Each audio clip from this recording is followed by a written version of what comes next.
Jadi ini adalah sel satuan dari silika quartz hasil transformasi pada arah 101. Jika kita bandingkan dengan yang telah kita edit, maka kita bisa melihat apakah ini betul pada arah 101. Kita ekspansi satu lapis dulu, kita lihat ini permukaannya. Jadi sumbu C sekarang adalah pada arah 101. Kalau kita lihat, maka kita ekspansi lagi ke arah sumbu C, 7 kali, misalkan 7 lapisan, maka kita akan melihat bahwa sel satuan hasil transformasi kita itu betul pada arah 101 jika kita bandingkan dengan yang sudah kita gambarkan di bidang sebelumnya. Kita lihat di sini, kalau kita putar-putar sedikit, maka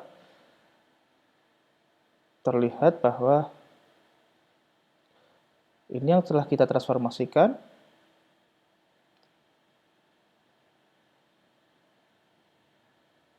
Dan ini yang belum kita lihat itu akan memiliki struktur yang sama. Jadi sumbu C sekarang adalah sumbu yang akan nantinya kita potong sebagai permukaan yang ada vakum. Kita lihat itu akan sama dengan yang sebelumnya kita file awalnya.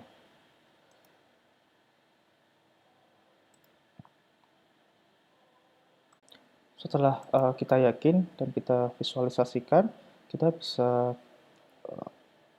kembalikan lagi ke awal dengan mengubah boundary ini tadi. X atau A dan Y atau B itu kita bisa ulang lagi jadi 1. Nah, ini nanti yang akan menjadi dasar dari sel satuan baru kita untuk permukaan. Kita hanya akan ekspansi ke arah sumbu C. Nanti sumbu C-nya itu bisa beberapa lapis tergantung dengan kebutuhan dan kemampuan komputer kita, tapi ini saya berikan contoh misalkan nantinya 7 lapis, seperti itu. Jadi kita melihat ada 7 lapis dari silika.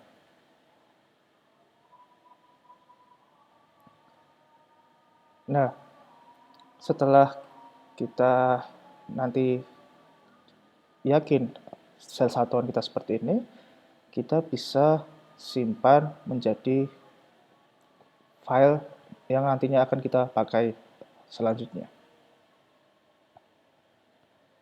Ini ada 7 lapis silika.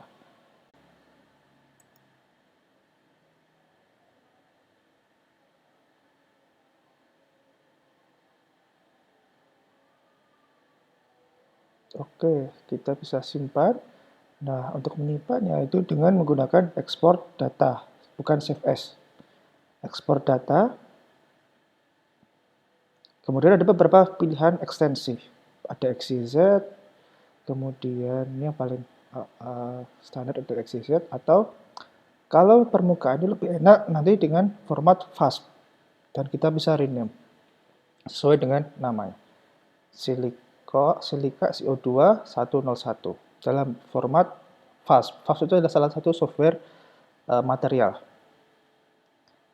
dalam bentuk fraksional atau kartesian, tapi lebih enak saat ini adalah menggunakan fraksional. Kita oke. Kemudian kita bisa lihat file yang telah kita simpan. Kalau kita buka yang telah barusan kita simpan, itu akan hanya terlihat satu sel satuan saja. Karena kita menyimpannya memang hanya dalam bentuk satu sel satuan. Dan ini akan sama dengan sel satuan yang telah kita transformasikan pada akhir video sebelumnya atau awal video ini. Terlihat bahwa memang sel satuannya akan berbentuk seperti ini.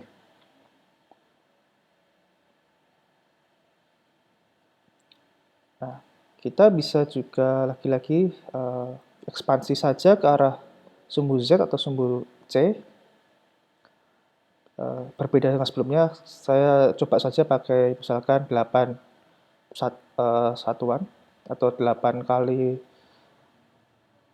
pengulangan ke arah sumbu C atau sumbu Z. Nah, ini akan terlihat bahwa ada 8 lapisan dari silikanya.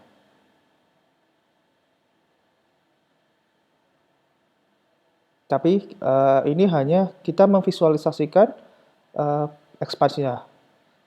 Kita bisa misalkan tergantung preferensi juga, simpan ulang atau ekspor ulang dalam koordinat Kartesian. Tadi kalau sebelumnya koordinat fraksional, kita bisa simpan juga dalam koordinat Kartesian. Tinggal dipilih ke Kartesian.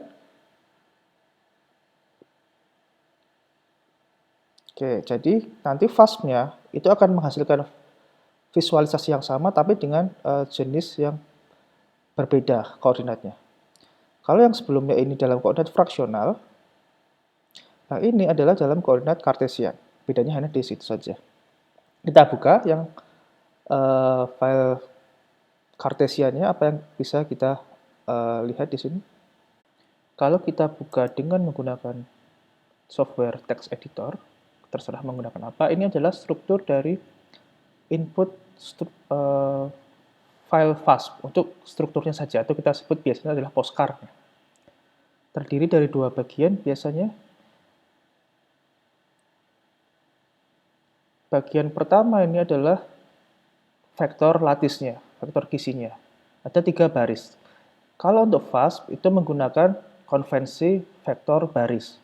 Jadi ada 3 baris di situ. Kemudian yang bagian keduanya adalah ini adalah jumlah atom silikonnya dan oksigen. Ini adalah koordinat masing-masing dari atomnya. Yang artinya adalah 3 baris pertama adalah atom silikon, kemudian 6 baris selanjutnya adalah atom oksigen.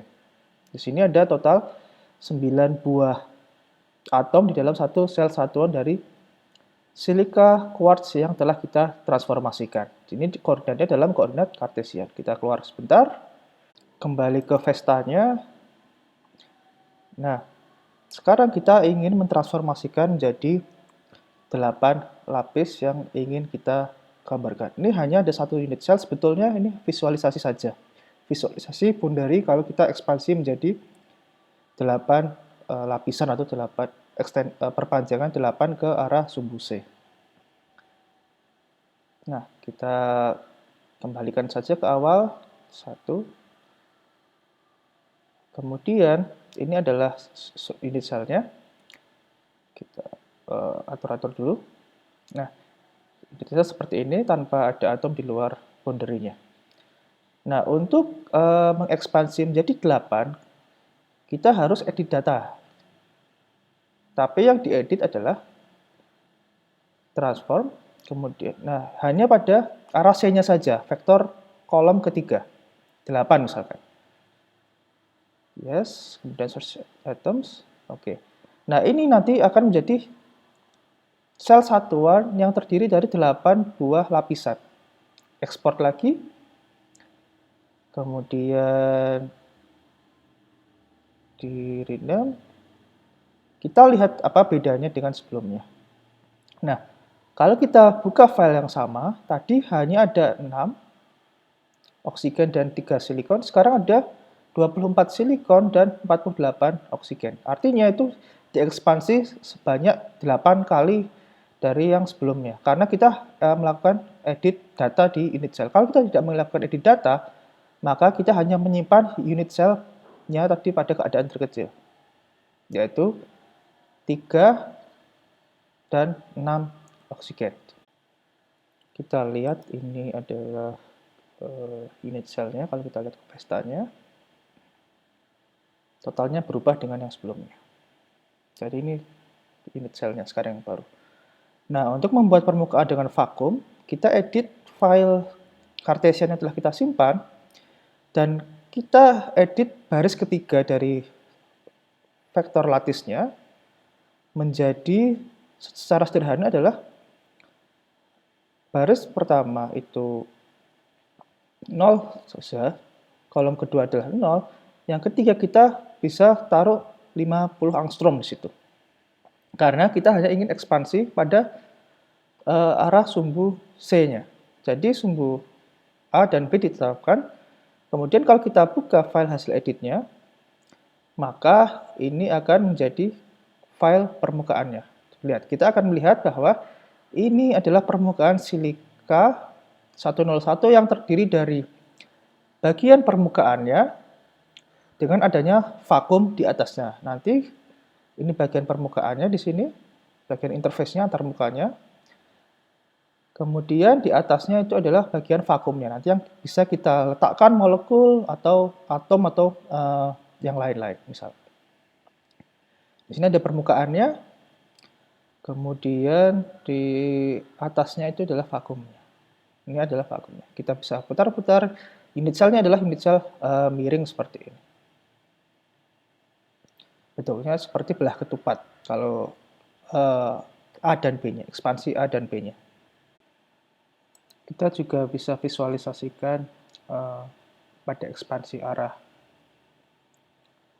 X atau A dan Y atau B, maka ini adalah permukaan. Kalau kita perpanjang, tidak usah khawatir ada oksigen yang tidak terikat, seolah-olah ini karena periodik itu, maka oksigen itu akan terikat pada silikon pada unit cell sebelahnya. Jadi tidak usah khawatir kalau ada semacam ini. Yang penting adalah kita bahwa harus yakin struktur ini sudah betul sesuai dengan harapan kita atau tidak, sesuai dengan literatur dan pengetahuan kita. Oke, jadi ini adalah akhir dari video ini, tutorial untuk menyusun permukaan dari silika 101. Nantinya pada video-video selanjutnya saya akan mendemonstrasikan atau memperlihatkan apa yang bisa kita lakukan dengan permukaan dari silika ini. Jadi kita bisa misalkan letakkan molekul atau atom pada permukaan dari silika ini.